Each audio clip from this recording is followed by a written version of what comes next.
Hi there. Welcome to Mama in a Minivan. This is where I take a bit of time from the many hours that I spend waiting in my car while Uber momming my daughter to her activities to share around brain body biome health. Today, I want to talk a little bit about fear. And yesterday was just Halloween, so maybe you've gotten a fright from some of the Halloween activities. And actually, I do not like the scary Halloween. I like the fun, the pumpkin patch, the interesting costumes, the more theater-esque costumes, of course, coming from my background. But there's a lot of the scary stuff. And somehow on the side of my email, I got very scary advertisements. I think it's because we had registered for an event at a forest, not a super scary haunted forest. It was even recommended for 3-year-olds, but more of a magical, like fall and a Halloween forest. And so we had purchased tickets to that. And then, of course, the algorithm sets you up where you get all of these kind of Halloween things. And there were a lot of scary, kind of gory things, and I'm trying to work and do my email, and I'd see those. So I actually would do the brief fear paralysis tapping work to sort of help around that. And the brief one, meaning not the one that is the whole fear paralysis tapping sequence. That's a reflex that when it's triggered or unintegrated, or you're under stress, or you're dealing with a disease process, you may need to go back through and work through the movements and the developmental processes that help you to have that in the background to support you, but not in the foreground where it's interrupting your daily function. So the video that you can watch is on my YouTube channel, and it goes through the whole fear paralysis tapping sequence. And there are other ways on there to integrate the fear paralysis reflex. But the one that I'm talking about is the one that you can do every day, because it's not the whole sequence. And that's just the going to the breastbone, 1, 2, 1, 2, 3. And I like to add the cross crawl in and go 1, 2, 1, 2, 3, and then do it again. 1, 2, 1, 2, 3. We're using that cha-cha rhythm to help integrate that reflex.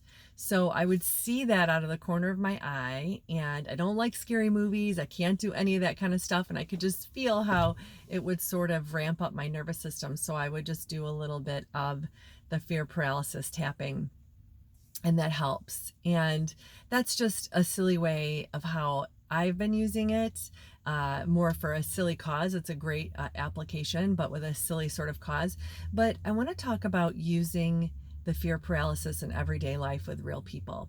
I serve a lot of people that have had trauma or injuries that are quite significant, and they're afraid to move for fear of triggering the previous issue.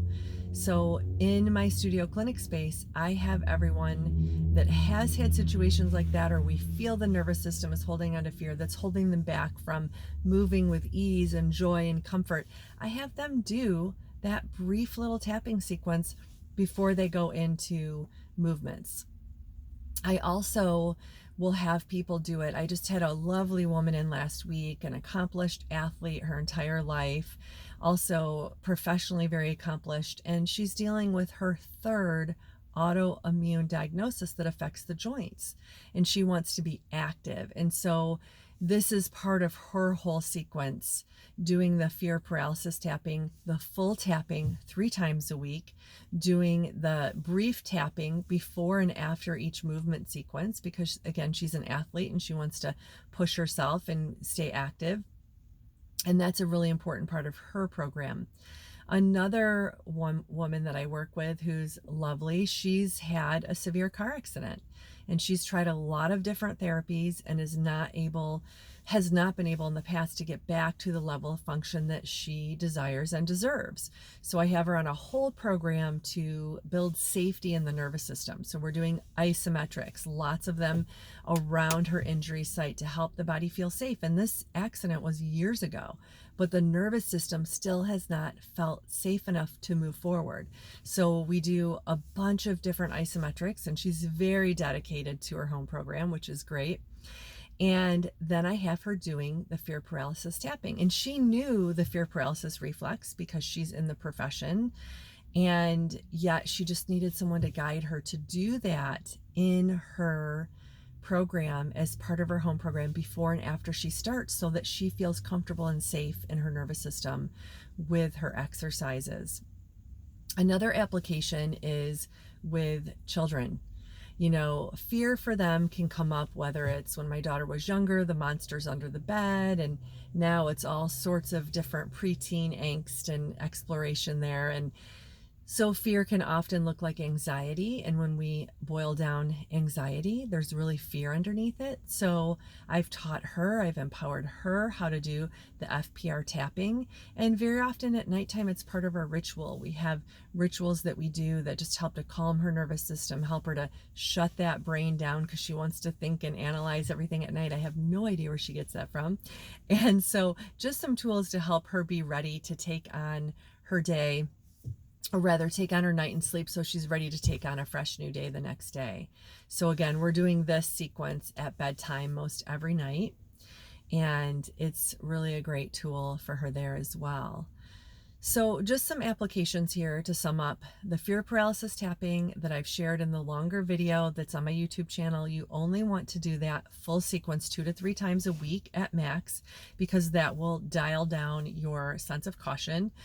But you can do this briefer version. That's one of the briefer versions that I can demonstrate here in the car.